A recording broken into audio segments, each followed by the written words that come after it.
네, 안녕하세요.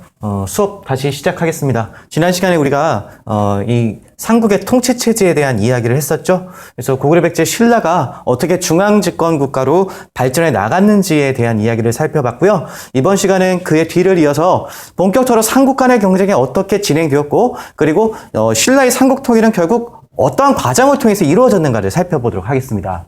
주제 삼국의 경쟁이죠. 교과서로 이제 보시면 16쪽에서 22쪽까지 해당됩니다. 굉장히 많은 분량이죠. 약 7쪽 정도의 분량을 압축적으로 제가 요약 정리를 했습니다. 여러분, 이게 촬영은 나름 고해상도로 하는데 이게 유튜브에 올리고 나면 화질이 좀 떨어지게 변환이 됩니다. 그래서 필기가 영상 속에서 잘 보일지, 좀 걱정이긴 한데, 이거 필기한 내용을, 판서한 내용을, 사진을 찍어서 같이 업로드를 해 드릴 거니까, 참고하실 분들은, 보시면 될 것 같아요. 자, 그러면, 본격적으로 들어가도록 할게요. 자, 삼국의 경쟁, 지난 시간에 말씀드렸다시피, 삼국시대는 제가 한 문장으로, 요약을 해봤었죠? 싸우면서 잘한다. 싸우면서 잘한다. 기억나시죠? 삼국 간의 항쟁에서 결국 살아남기 위한 몸부림이었죠. 그 결과 각국은 왕을 정점으로 한 체계적 질서를 마련하고 힘을 한 곳으로 모일 필요가 있었죠. 그래서 삼국의 경쟁 과정은 다름 아닌 삼국이 중앙 집권 국가로 발전하는 과정이기도 했었다라고 이야기를 해봤는데요. 여기 한번 봅시다. 자, 싸우면서 잘한다. 이 잘한다 부분이 바로 우리가 지난 시간에 봤던 중앙 집권 국가로의 발전 내용이 되겠고, 싸우면서 이 경쟁 과정을 이번 시간에는 자세하게 살펴볼 겁니다. 그렇다면 이 경쟁이라고 하는 부분에서 포인트는 무엇인가? 우리가 좀 몇 가지 생각해둬야 될 부분이 있어요. 어떤 부분이냐면, 여러분 여기 항쟁이죠? 여기 우리가 생각해봐야 될 부분을 좀 제가 정리해 놨습니다. 일단 여러분, 삼국 간의 경쟁에서 가장 중요한 포인트가 되었던 지역이 있어요. 지금 우리가 살고 있는 지역, 서울 한강유역입니다. 한강유역. 그래서 여러분, 삼국 간의 경쟁은 좀 가정에서 이야기하면 한강유역 쟁탈전이라고 표현해도 무방할 정도입니다. 왜 그렇게 한강유역을 차지하려고 했느냐? 큰 강을 끼고 있었기 때문에 농사짓기도 유리했고요. 무엇보다 황해를 통해서 중국으로 가기도 상당히 편리했기 때문에 그렇습니다. 그래서 이 삼국 간의 항쟁에서 가장 뜨거운 감자로 자리 잡았던 지역은 바로 한강유역이었고, 그래서 쭉 보시면 아시겠지만, 이후에 이야기를 쭉 들어보시면 아시겠지만, 삼국 가운데서 한강유역을 차지하고 있는 나라가 그 당시 삼국 간의 항쟁에서 주도권을 차지하고 있는 나라다라고 생각하셔도 무방합니다. 그러니까 삼국 간의 항쟁에서 주요 포인트를 한강유역을 누가 차지하게 되었는가에 보고 거기에 두고 살펴보시면 좋을 것 같아요. 자, 그리고 두 번째, 일단 각국은 먼저 체제를 정비해서 내부적으로 힘을 축적을 하고, 그 다음에 정복 활동을 통해서 영토를 넓혀가는 모습이 나타납니다. 여러분, 상식적으로 이건 당연한 거죠. 여러분, 우리가 나가서 무언가 활동을 하거나 운동을 하려면 무언가 먹어야 될 거 아니에요. 그죠? 먹어야죠. 저도 방금 급식 먹고 왔습니다. 콩나물밥. 먹고 나니까 수업을 할 수가 있는 거죠. 그래서 내부적으로 국력을 정비한 군주가 있었고, 그 군주 뒤엔 그렇게 쌓아둔 국력을 바탕으로 외부로 정복 활동을 감행해서 영토를 크게 확장한 왕들이 잇따라 나왔다는 것이죠. 그래서 요 체제 정비와 정복 활동에 상당히 큰 공헌을 한 왕들을 특히 좀 잘 기억을 해주셨으면 좋겠습니다. 자, 그 다음에 마지막으로 세 번째, 삼국 간의 경쟁이지만 자, 외부의 변수가 있었어요. 외부의 변수. 그게 바로 뭐냐면 한반도 이외의 나라죠. 중국, 특히나 중국이었죠. 근데 여러분, 여기 한국사에서 중국사까지 그렇게 깊게 신경 쓰실 필요는 없습니다. 그럼 여러분, 우리 삼국시대 때 중국의 상황에 대해서 알아야 될 건 바로 뭐냐면 이것만 알아두시면 돼요. 뭐냐면 여러분, 6세기 589년 6세기 끝자락에 중국 대륙을 수라고 하는 나라가 통일하기 전까지 중국은 여기 보시죠. 분열 상태였다. 두 개 혹은 그 이상으로 쪼개져서 서로 대립하고 싸우느라 한반도에 개입하거나 간섭하거나 영향력을 행사할 여유가 크게 없었다. 하지만 수가 589년에 중국 대륙을 통일하면서 상황이 달라졌죠. 그래서 이 한반도뿐만 아니라 아시아 전체에 영향력을 행사하려고 했던 이 중국의 통일제국 수, 그리고 당과, 그리고 수, 당과 국경이 붙어 있었던 고구려와의 치열한 전쟁이 펼쳐지게 된다는 점. 요 점들 좀 유념을 하시고 본격적으로 들어가도록 하겠습니다. 자, 그럼 여러분 제가 일단 판서를 빼곡히 해놨어요. 한 방에 정리를 하려고 빼곡히 써놨는데 쓰는데 이거 더럽게 시간 오래 걸렸습니다. 뭐 이 영상 얼마나 볼지 모르겠습니다만 여기까지 볼까? 진작에 넘기지 않았을까? 뒤로 슉. 자, 일단 표를 보시면 아시겠죠? 여기 세로축 고구려 백제 신라 중국 뭐 여기는 이렇게 신경 안 써도 되고요. 자, 이게 가로축 X축은 시점이에요. 시기. 건국, 그리고 4세기 이전, 4세기, 5세기, 6세기, 그리고 신라의 삼국 통일이 이제 완수되는 7세기까지의 상황입니다. 그래서 이 체제를 한번 볼 거고요. 여러분 제가 시간의 흐름대로 설명을 드릴 거예요. 그래서 여러분 제가 설명을 드리면서 칸마다 진행할 순서에 따라 번호를 매길 테니까 나중에 혼자 공부하실 때는 그 번호대로 흐름을 정리하면서 공부하시면 도움이 좀 될 것 같습니다. 자, 그럼 시작해보죠. 자, 일단 각국은 어떻게 건국되었는가, 그리고 어느 지역에 자리를 잡았는가, 이게 여러분 상당히 중요합니다. 각국이 어떤 지역에 있었던 나라냐가 그 나라의 굉장히 중요한 특성을 갖도록 만들어주었던 요건입니다. 무슨 말인 거 아니? 고구려 같은 경우 여러분 아시죠? 압록강 유역에 주몽이라고 하는 사람이 건국을 했죠. 여러분 그 주몽의 설화 아시죠? 주몽 설화 아시죠? 아래서 깨어나서 태어나자마자 활을 쏘아서 파리를 잡았고 눈앞에서 알짱거리는 그 설화 기억해 두시면 좋고요. 자, 근데 여러분 여기서 한 가지 체크할 점은 이 주몽이라는 사람은 고구려 북쪽에 있었던 나라. 여러분 그 영상에서 한번 봤었죠? 고구려 북쪽에 있었던 부여에서 내려온 인물이라는 겁니다. 자, 그래서 이 고구려라고 하는 나라는 부역의 인물이었던 주몽에 의해 건국된 국가예요. 그런데 고구려만 그런 것이 아니라 백제 역시 부역의 인물이었던 주몽의 아들이었던 온조가 건국을 한 나라가 되겠습니다. 그래서 고로 고구려와 백제는 모두 부역의 사람들에 의해서 건국된 국가다. 즉 북으로부터 내려온 사람들에 의해서 건국된 국가다라는 점이고, 자, 그래서 고구려 백제 모두 부역의 인물에 의해서 건국되었다는 것을 뒷받침하는 유물이 있죠. 바로 돌무지 무덤. 고구려와 백제의 초창기 무덤 양식이 상당히 유사한 측면이 나타나죠. 그 무덤 양식을 돌무지 무덤이라고 합니다. 이렇게 돌이 무지 많은 무덤이라고 생각하시면 돼요.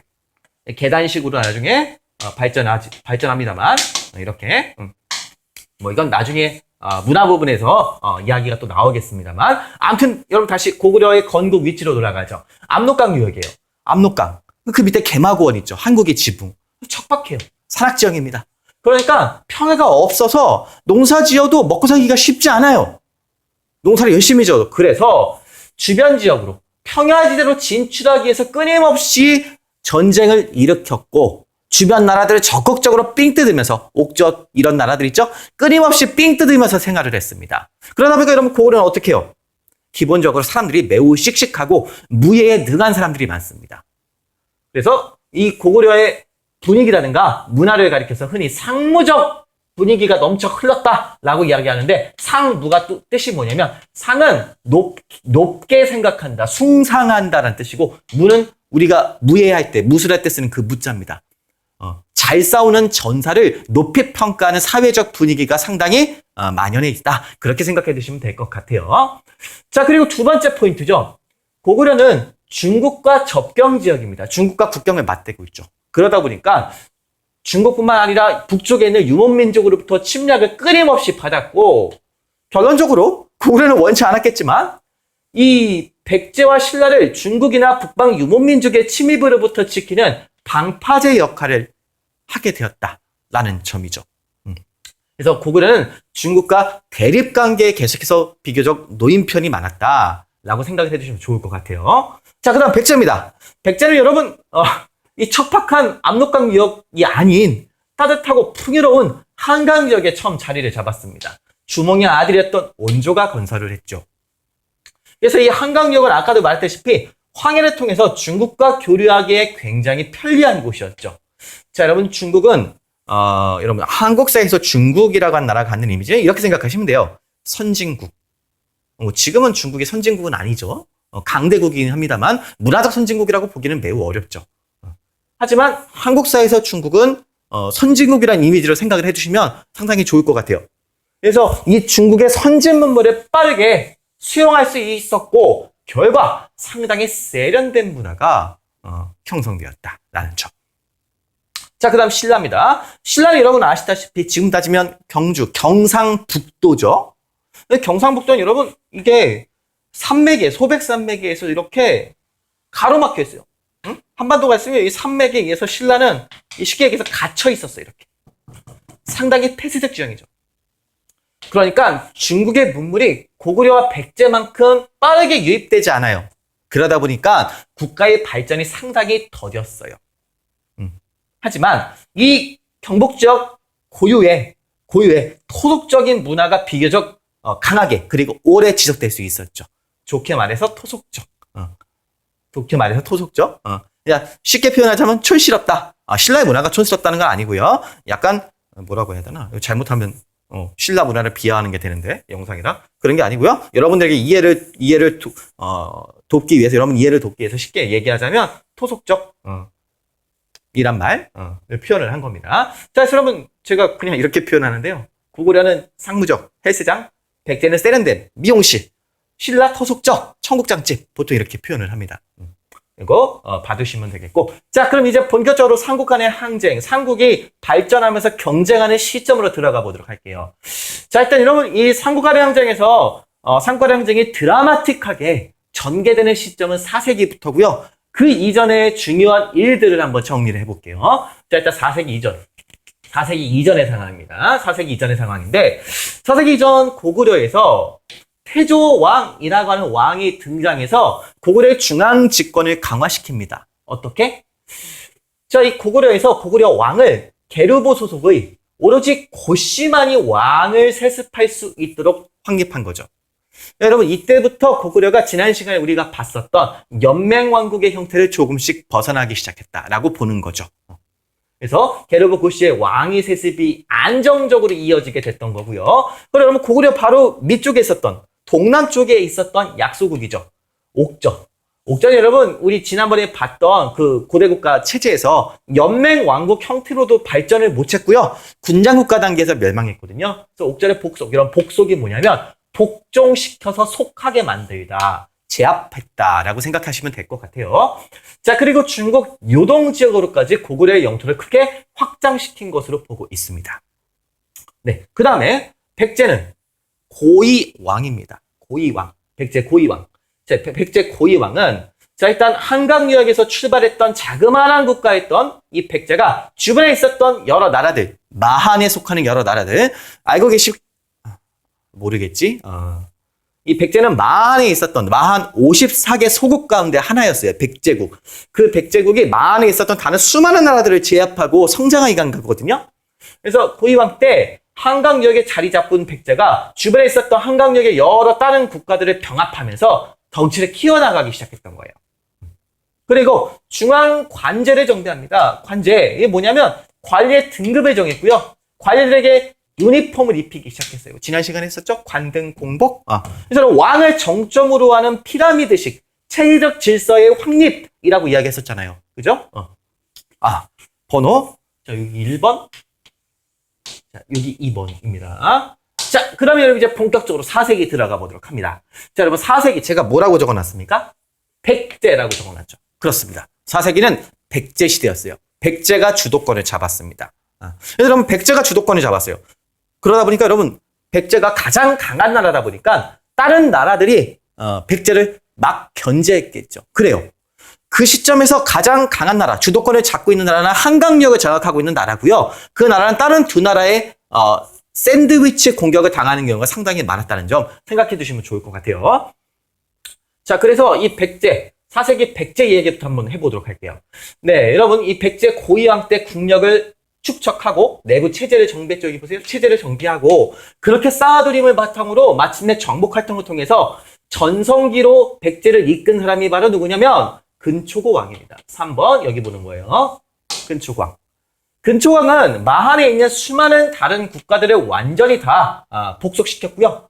그리고 강력한 국가였던 고구려의 이거 고구려 땅이죠. 고구려의 평양성을 공격해서 당시 고구려의 왕이었던 고국 원왕을 원통하게 죽게 만들었습니다. 라임 죽이죠. 고국 원왕, 원통하게 죽은 고국 원왕. 몰라도 됩니다. 네, 그래서 이때 막강한 세력을 자랑하던 백제는 중국, 이거 여러분 중국이에요. 중국 국가 이름이에요. 중국 동진, 백제, 그리고 백제 밑에 있는 가야, 외와 긴밀한 관계를 유지하면서 요 해상권, 해상 무역권을 장악한 것으로도 보고 있습니다. 그래서 여러분 참 외우기 쉽죠. 고이왕 체제정비, 근초광 때 정복. 봐라. 체제정비. 백제를 고이 기른 고이왕. 정복활동. 근육이 초고도로 강해. 싸움 잘했겠지. 근초고 왕. 이거 아닌 거 알죠? 이거 아닌 거 알죠? 쉽게 기억해두라고 이렇게 얘기하는 거예요. 그래서 근초고왕, 고이왕 아닙니다. 고이 기른 고이왕, 근육이 초고도로 강한 왕, 근초고왕. 네. 자, 그럼 여러분 이렇게 근초고왕이 이끄는 백제가 전성기를 구가하고 있을 때 4세기 고구려는 침통했죠. 왜? 좀 전에 고국 원왕 죽었잖아요. 근초고왕과의 싸움에서 전사했죠. 초상집이었어요. 왕이 죽었어. 그 전에는 이 유목민족이었던 선비족이 건설한 전연, 발음이 전연이야.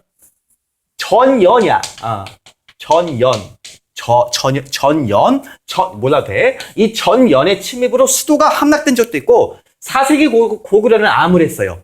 그러다가 마침내 이 고구려라고 하는 국가의 기틀을 완벽하게 다진 사람이 등장하는데 중요하죠? 바로 소수림 왕이에요. 소수림 왕. 자, 소수림 왕은 교육기관이었던 태학을 설립하고 한자와 유학을 가르쳤죠. 태학을 중앙에 설립하고 지금을 따지면 여러분 중앙에 설치한 수도에 설치한 대학이라고 생각하시면 될 것 같아요. 태학을 설립하고 그리고 국가의 정신적 다락과 왕권의 강화를 위해 불교를 수용했으며 그리고 국가의 여러 가지 제도와 법을 문서화시켰죠. 그게 바로 율령을 반포했죠. 그래서 고구려는 이때 중앙집권 국가로 완벽하게 거듭난 것으로 평가를 하고요.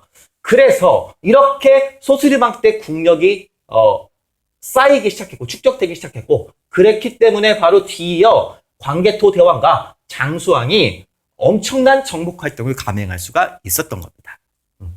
자, 이 광개토왕은 조금 이따가 이야기를 한번 해보도록 하고 자, 그다음 이렇게 여러분 고구려와 백제가 치열하게 싸우고 있을 때 신라는 조용했죠. 왜? 국가의 발전이 늦었어요.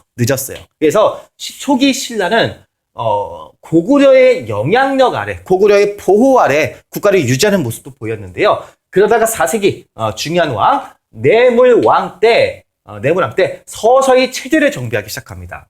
원래 여러분 신라는 박씨와 석씨와 김씨가 번갈아가며 왕을 하는 모습이 나타났어요. 자, 여러분 신라의 시조 박혁거세죠. 왜 거세를 띄어서 얘기했지? 박혁거세입니다. 이 박씨죠. 시조가 박씨인데 이후 신라의 왕들은 김씨였거든요. 중간에 석탈이라고 석씨도 있어요. 석씨 왕도 있습니다. 여러분 전형적인 연맹왕국 체제죠. 왕권이 안정적으로 세습된 게 아니라 그 당시 가장 강한 부족의 리더가 왕이 되면 왕을 하는 거죠. 그러다가 내무랑 때 왕권의 강화가 있었던 거죠. 그래서 야 앞으로 신라의 왕은 우리 김씨가 독점적으로 세습한다 라는 선언이 있었던 거예요. 그래서 김씨의 왕위 세습이 결정됐고 또 한 가지 내무랑 때 왕권 강화를 뒷받침하는 사건 가운데 하나가 바로 뭐냐면 신라는 여러분 지금 우리는 신라의 왕을 내무랑이니 눌지왕이니 진흥왕이니 버풍왕이니 이렇게 부르지만 신라나 백제도 그렇고요. 각각 왕을 칭하는 고유의 호칭이 있었어요. 그래서 백제에서는 왕을 길건지라고 불렀거든요. 길건지 몰라도 되고요. 신라에서는 이 왕을 가리키는 칭호로 거서간, 차차웅, 이사금 이런 호칭을 썼어요. 그러니까 박혁, 거서간 이렇게 막 불렀거든요. 근데 이 내무랑 때 기존에 왕을 가리키는 호칭인 이사금 대신에 마립간이라는 칭호로 바꿨거든요. 마립간이라는 칭호. 이사금이 여러분 뜻이 뭐냐면 이빨이 많은 자라는 뜻으로 이게 무슨 뜻이냐면 연장자, 나이가 많은 사람이다. 나이가 많은 사람이라는 뜻이에요. 자, 그런데 마립간이라는 호칭으로 바꿨었어요. 마립간의 뜻이 뭐냐면 정치적으로 힘이 굉장히 강한 자를 의미합니다. 정치적 파워가 센 자를 의미합니다. 자, 보세요. 정치적으로 강한 자라는 호칭도 쓰고 왕위 세습이 독점적으로 이어졌다는 점에서 내문학 때 왕권 강화를 주목해 볼 만하죠. 자, 그러면 여기 4번, 여기 5번입니다. 자, 그러나 여러분 이제 5세기로 넘어가죠. 4세기 백제 시대를 넘어가서 5세기. 자, 뭐라고 써 있어요? 고구려 시대죠. 네, 5세기는 고구려의 시대였습니다. 자, 고구려 이야기로 먼저 들어가 보도록 할게요. 그러니까 자, 소수리망의 체제 정비를 바탕으로 국력이 축적되기 시작했고 뒤이어 등장한 위대한 정복군주 광개토 대왕이 등장합니다. 광개토 대왕이 여러분 4세기에서 5세기에 걸쳐서 재위했어요. 그래서 좀 제가 애매하게 쓴 건데요. 그래서 광개토 대왕은 이름 자체가 넓은 영토를, 땅을 개척한 사람이라는 뜻이에요. 업적이 그만큼 대단했다는 거죠. 그래서 광개토 대왕은 중국 요동과 만주 지역으로 크게 영역을 확장시켰고요. 그리고 또 한 가지 중요한 업적, 여러분 이거 좀 중요한데 기억을 해두셨으면 좋겠거든요. 뭐냐면 이때 여러분 힘이 아직 약했던 신라의 가야와 외가 힘을 합쳐서 러시라고 하면 안 되지. 쳐들어가자 신라가 막을 힘이 없었어요. 그래서 신라가 자신의 의지하고 있었던 고구려에게 도움을 요청했고 이에 광개토 대왕은 무려 5만의 대군을 파견해서 신라에 침입한 가야군과 왜군을 격퇴하게 되죠. 이거 되게 중요한 사실이에요. 이게 왜 중요하냐면 가야와 밀접한 관계가 있거든요. 그래서 광개토 대왕이 파견한 이 군대가 신라에 침입한 왜를 격퇴하고 뒤이어서 바로 가야를 진격을 해서 가야를 공격해버립니다. 그 결과 가야에서 큰 정치적 변화가 일어나게 돼요. 좀 이따 가야 할 때 살펴보도록 하고. 그래서 여러분 한 가지 더 알아두시면 좋은 게 뭐냐면 그래서 초창기 국가의 발전이 늦었던 신라는 고구려의 보호 아래에 있었다. 그걸 보여주는 사건 바로 이거죠. 그리고 이 고구려와 신라 간의 이런 밀접한 관계를 보여주는 유물이 하나 있어요. 그게 바로 교과서에 나오나? 미안. 자주 나오는데요. 호우명 그릇입니다. 호우명 그릇. 금지어인데 호우명 그릇. 청동으로 만든 그릇인데 신라 왕릉에서 출토된 그릇인데요. 여기 광개토 대왕의 이름이 새겨져 있어요. 신라 왕의 무덤에서 광개토 대왕의 이름이 새겨진 그릇이 나왔다. 신라와 고구려 간의 밀접한 관계를 보여준다라는 거죠. 네. 자, 그래서 광개토 대왕 때 왜 격퇴 꼭 기억을 해두시도록 하고 뒤를 이어서 그의 후계자였던 장수왕은 이 광개토 대왕의 정복 사업을 이어가는데요. 일단 여러분 이때 중국이 여기 봐봐요. 분열시기였죠. 그렇기 때문에 중국으로부터의 위협이 없었어요. 중국이 남쪽의 국가 하나, 북쪽의 국가 하나, 둘도 쪼개져서 지네들끼리 싸우느라고 고구려에게 신경 쓸 여유가 없었어요. 고구려에게 잘 보이고 싶어 했죠. 자기 편 좀 들어달라고. 그러니까 고구려는 그러한 중국의 상황을 이용해서 중국 남쪽에 있는 국가와도 북쪽에 있는 국가와도 교류를 하면서 중국으로부터의 위협에서 완벽하게 안전해졌죠. 자, 이제 그럼 뭐예요? 뭐가 남았어요? 남쪽에 있는 백제와 신라를 안심하고 압박할 수 있게 된 거죠. 수도를 압록강 유역에서, 저기 보시죠. 압록강 유역에서 평양으로 옮깁니다. 목적은 백제와 신라를 압박하는 것이었어요. 자, 이에 커다란 위협을 느끼던 백제와 신라는 마침내 동맹을 체결해서 고구려의 압박에 대항하지만 고구려의 공격을 마침내 못 견뎌냈어요. 건드리지 못했습니다. 마침내 여러분 장수왕은 한강을 차지하고요. 백제의 수도다 한강역을 뺏어버리고 복수를 해요. 누구의 복수를 하냐면 아까 근초고왕의 공격으로 죽은 고국 원왕의 복수를 하죠. 백제의 왕이었던 계로왕을 괴롭게 죽여요. 괴롭게 죽은 계로왕. 그래서 계로왕은 결국 전사하고 백제는 수도를 잃어버립니다. 수도를 잃어버렸으니까 어떻게 해요? 다른 곳으로 수도를 옮겨야죠. 그래서 선택된 지역이 지금의 충청도 공주인 웅진입니다. 웅진으로 천도를 해요. 웅진천도. 이게 6번이죠? 니네 안 보이겠다는데? 뭐 알아서 봐. 난 몰라. 농담이고요. 사진 찍으면 좀 보일 거예요. 자, 7번 그냥 이렇게 보세요.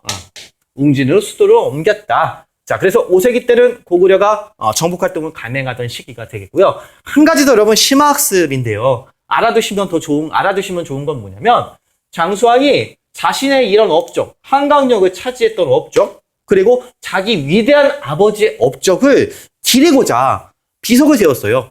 그래서 이 자기 아버지의 업적을 기리고자 이 광개토 대왕릉비라고 압록강 유역에 아버지의 업적을 기리는 비석을 세웠고, 자신의 한강역 진출을 기념하고자 충주 고구려비라고 하는 비석을 또 세웠죠.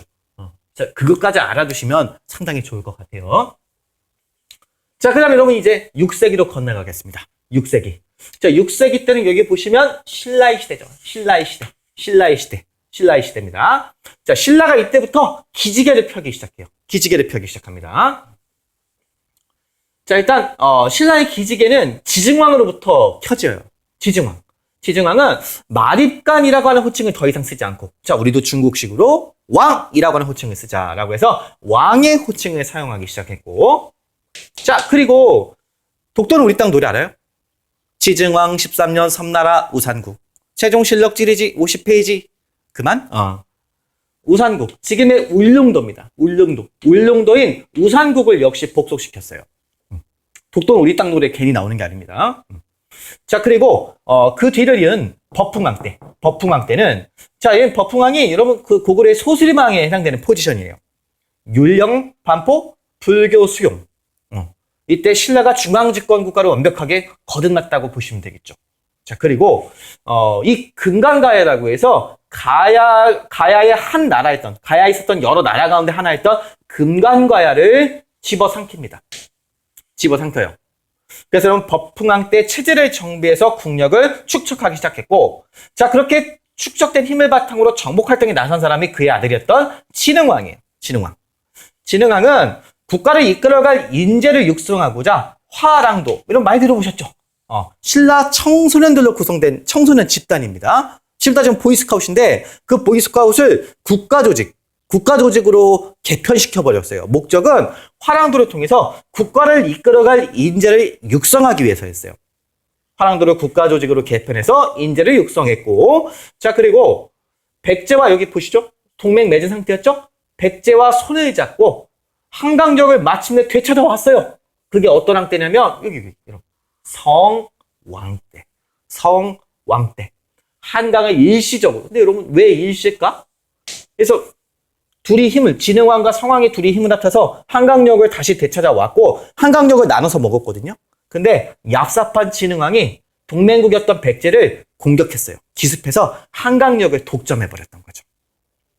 그래서 결국 성왕은 분노한 태자를 말리지 못하고 이 성왕 아들이 열받았거든요. 신라의 배신으로. 그래서 결국 이 신라에게 복수를 하기 위해서 전쟁을 일으켰다가 관산성 전투라고 하는 그 전투 속에서 그만 전사하고 말죠. 네.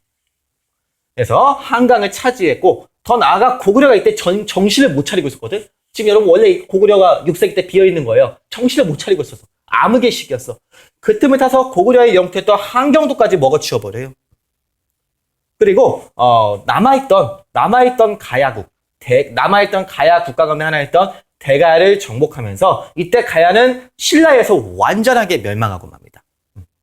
그러다 보니 진흥왕은 이러한 정복 활동을 기념하고자, 다 똑같죠. 권력자들 다 똑같아. 지 업적을 자랑하고 싶어 하거든요. 이 장수왕이 그랬듯이 진흥왕도 자신의 업적을 자랑하고자, 기념하고자 이 비석을 곳곳에 세웁니다. 자신의 정복지를 따라서. 진흥왕 순수비, 마온영비, 황초령비 뭐 이런 비석들이 있거든요. 그런 비석들을 세웠던 것이죠. 그래서 신라가 6세기부터 본격적으로 한강역을 먹고 주도권을 쥐기 시작합니다. 반면 백제는 백제부터 먼저 봐도 사실 되겠네요. 반면 백제는 웅진천도 이후 왕권이 상당히 불안정했어요. 왜? 왕이 정치를 잘 하지 못했고, 그 결과 전쟁에서 패배했고, 수도를 뺏겼고, 왕은 죽어버렸죠. 그러다 보니까 왕권이 약해졌고, 그 결과 반작용으로 귀족의 힘이 강해지면서 백제 왕권이 상당히 불안정했어요. 근데 그렇게 불안정했던 웅진 시기에 백제를 다잡은 왕이 그 유명한 무령왕입니다. 무령왕은 왕권을 강화하고자 전국 주요 거점이었던 22개 담로, 여러분 담로는 지방의 주요 거점이에요. 그러니까 지금 따지면 지방 대도시 생각해 두시면 되겠어요. 그러니까 22개 지방 주요 거점에 지방의 주요 거점에 왕족을 파견했다. 무슨 말일까? 왕족은 무령왕의 핏줄이죠. 가장 믿을 만한 건 내 핏줄이에요. 내 믿을 만한 존재인 내 핏줄을 지방에 파견해서 지방에 대한 왕의 통제력을 강화하려고 한 거예요. 그리고 나서 뛰어난 군주였던 성왕 때, 야, 웅진, 방어엔 좋은데 너무나 비좁다. 수도로 옮겨요. 사비로 들여서, 사비로 옮겨요. 사비가 어디냐면, 지금의 충청도 부여입니다. 부여. 공주, 부여. 여러분, 백제는 수도를 2번 옮기기 때문에 이 수도의 변화를 좀 체크를 잘 해두셔야 됩니다. 그래서 각 시기별로, 각 수도 시기별로 어떠한 왕들이 주요한 업적을 세웠는가를 잘 정리를 해두셨으면 좋겠습니다. 자, 그래서 일시적으로, 아까도 봤다시피 일시적으로 차지하지만 곧 빼앗기고 말죠. 그리고 전사합니다. 불쌍하죠. 자, 그럼 여기까지 잠깐만 끊어볼게요. 여기 참 외우기 좋아요. 외우기 좋습니다. 봐봐. 자, 소수리망 체제 정비했죠. 어떻게? 숲에 숨어서. 숲을 림자. 숲에서 심신의 안정을 취하면서 국력을 정비했어. 소수림은 여러분 무슨 뜻이냐면 소수림 왕이 묻힌 곳이에요. 소수림이란 곳에 묻혔거든요. 자, 그리고 광개토. 이름조차 토지를 넓히는 왕이잖아.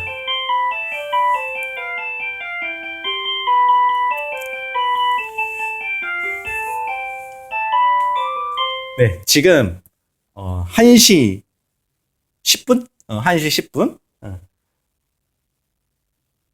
5교시 시작 종인 것 같네요. 5교시 시작 종. 학교에 오랫동안 종이 안 쳤더니 이것 때까지네요. 자, 다시 이어가도록 할게요. 그래서 장수왕. 진짜 오랫동안 살면서 98세까지 살면서 정복활동을 감행한 거죠. 이 왕이 이제 죽고 나니까 신하들이 왕에 대해서 기억나는 게 하나밖에 없었던 거야. 야, 진짜 더럽게 오래 살았다. 98세까지 살았으니까. 이름 장수왕인 거죠. 시호가 장수왕인 겁니다. 자, 그러면 신라도 쉬워요. 법흥왕 때 체제를 정비했죠. 법과 제도를 정비했고, 진출했어. 정복활동.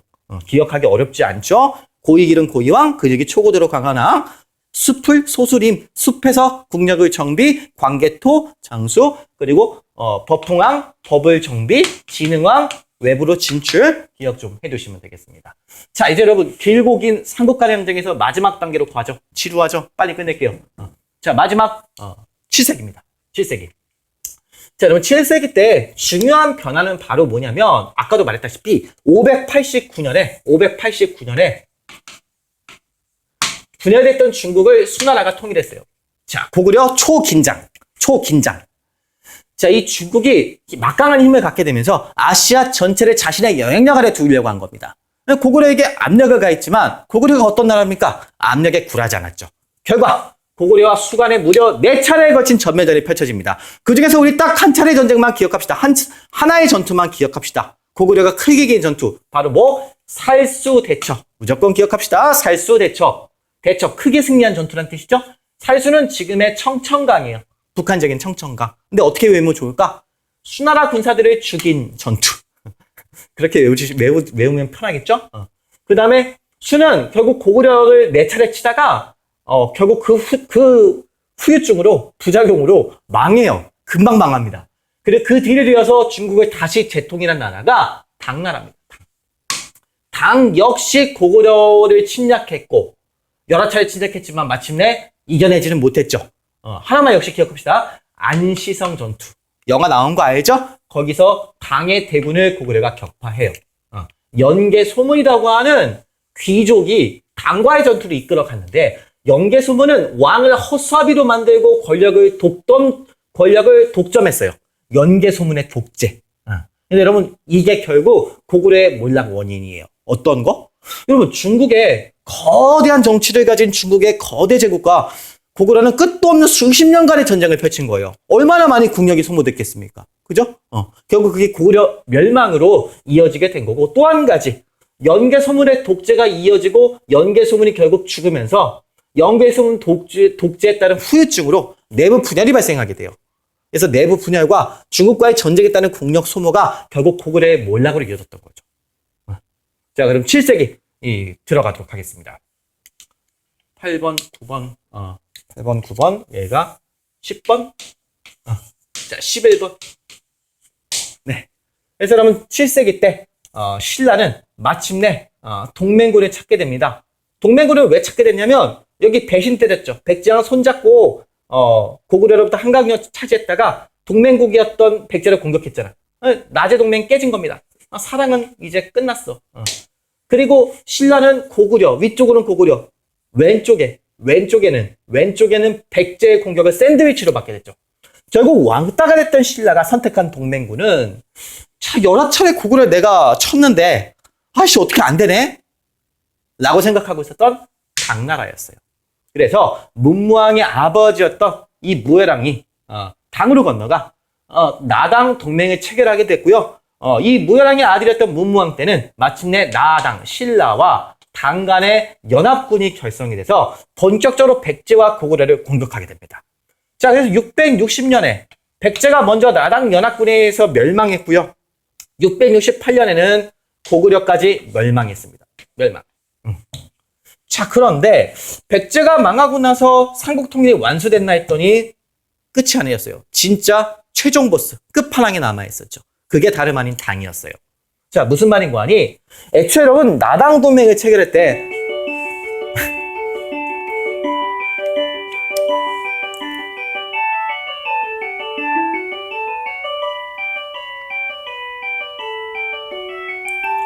딴딴딴딴딴 네, 이게 5교시 시작 쪽이네요. 아까 점심시간 끝났다는 뜻이고. 자, 어디까지 했냐? 이 무해랑이 나당 동맹을 체결할 때 계약 조건이 뭐였냐면, 자, 일단 백제와 고구려 없어지고 나면 영토 배분은 어떻게 할 것인가. 그러니까 여러분 평양 지역에 강이 하나 흘러요. 대동강이라고. 대동강 기준으로 해서 자, 그 북쪽은 당나라 너네가 먹고 그 남쪽은 우리 신라가 먹는다라는 계약 조건이 있었는데 당은 그 계약 조건을 지킬 마음이 없었던 거죠. 한반도 전체를 다 집어삼키고 싶었던 겁니다. 그래서 결국 신라는 당과도 싸워야 됐습니다. 하지만 신라는 놀라운 힘을 발휘해서 당의 대군을 매소성, 기벌포라고 하는 지역에서 격파합니다. 그리고 통일을 완수하게 되죠. 네. 여기까지가 되겠습니다. 그래서 여러분 일단 긴 시간 동안 보시느라 고생했는데요. 자, 일단 각 나라가 건국된 위치에 따라서 그 나라의 성격에 어떠한 영향을 미쳤는가. 그리고 4세기, 5세기, 6세기, 백제시대, 고구려시대, 신라시대 주목을 좀 해서 나눠서 보시고요. 자, 그리고 각국에서 체제를 정비한 왕, 정복활동을 감행한 왕 나눠서 꼭 살펴보시도록 합니다. 다 끝났고요. 이제 우리 불쌍한 가야 이야기만 하고 마치도록 합시다. 가야는 여러분 요게 다예요. 가야는 여러분 지금 신라 밑에 경상남도 지역을 중심으로 형성됐던 국가고요. 가야는 고구려 백제 신라처럼 중앙집권 국가로 발전하지 못했고 연맹 왕국 체제에서 머물다가 멸망하고 말았죠. 네. 그래서 여러분 가야의 역사는 둘로 쪼개서 보시면 됩니다. 후대 역사가들에 따른 분류고요. 전기가야 연맹, 후기가야 연맹 이렇게 나눠서 부르는데 그 기준점이 되는 사건이 하나 있어요. 여기. 자, 어떤 사건이냐? 우리 아까 봤었죠. 광개토대왕이 신라를 침입한 왜를 지원해 줬었다고 그랬죠. 그래서 신라에 침입한 왜를 격퇴했고 뒤이어서 본질이었던 가야를 공격해 들어갔어요. 그 공격, 광개토대왕의 공격을 받고 전기가야 연맹의 대빵 리더였던 금관가야가 붕괴해요. 힘을 크게 잃어버려요. 그 결과 이 가야 연맹에서의 주도권을 상실했고 그 대신에 금관가야 대신에 주도권을 잡은 나라가 어떤 나라냐면 대가야였어요. 대가야. 가야는 여러분 원래 변한에서 출발했다 그랬죠? 변한 12개 소국. 12개 소국 가운데 하나였고요. 12개 국가를 중심으로 출발한 거예요. 가야가. 그래서 그 12개 가운데 금관가야가 주도권을 잡고 있다가 광개토왕의 공격 이후 이 대가야로 그 중심이 넘어갔던 겁니다. 하지만 그 이후에 각각 신라, 허풍왕 그리고 진흥왕 때 각각 금강가야와 대가야가 멸망하면서 가야는 사라졌던 것이죠. 네, 여기까지가 되겠습니다. 긴 시간 듣느라고 고생하셨어요. 수업 잘 들었으면 별풍선 많이 쏘시고요. 여기까지입니다.